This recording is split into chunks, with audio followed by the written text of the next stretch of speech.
Pierre Verzat from Sistra. Thanks very much for joining us. Interesting session there on market overview. If you just want to give us what you think the future holds for the EU and the infrastructure market there, that'd be great. EU market is still a challenging one. It's clear that at the origin, Brexit was generating some anxiety. But on the other hand, this type of crisis is generating, in general, a classical answer, and we have already observed this this morning with the first speech of Mr. Trump, the fact that in order to recover stability, everybody is announcing investment in infrastructures.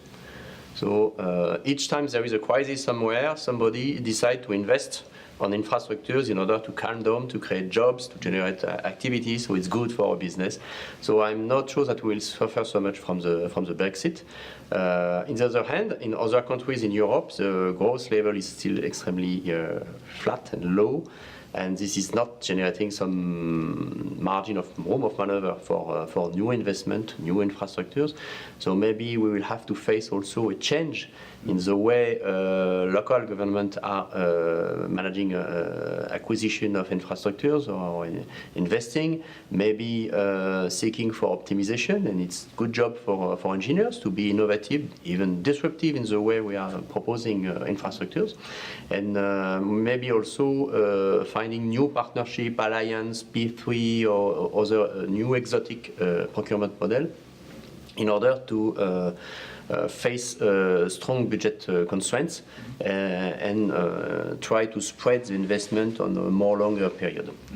So what are the key opportunities, do you think, in terms of the global markets that are opening up for the European Union? Where do you see the growth coming in years ahead?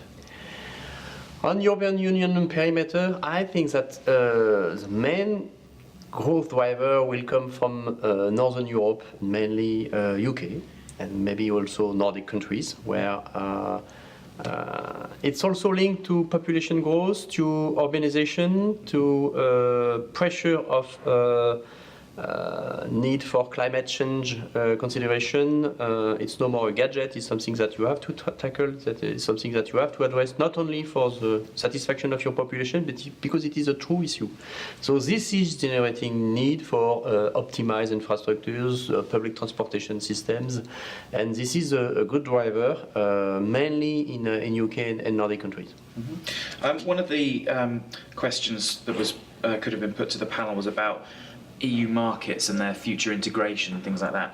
I mean, just picking up on that, how fast do you think that will actually happen in the years ahead, and what barriers do you foresee with the sort of future integration in the European Union? I'm not sure that it will be very fast. EU integration is a very low process. And maybe somewhere the Brexit is a signal that all the inhabitants are not happy with that. So maybe it will discourage EU to move so quickly. I'm not sure it will be a key business driver in the coming years. Okay, so obviously we're here on day one of the conference. What have you seen so far that's been particularly interesting, and what are you looking forward to over the rest of the day and a half we've got ahead of us? I have the feeling that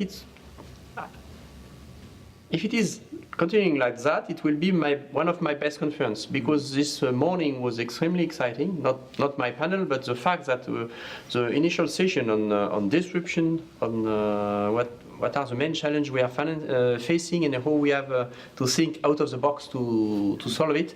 It was really a wind of fresh air blowing on our brains.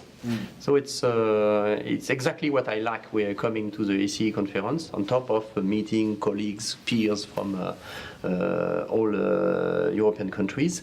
So it's again one of the summit of my season in terms of nurturing my CEO reflection and analysis on the way I should develop my company in the coming years.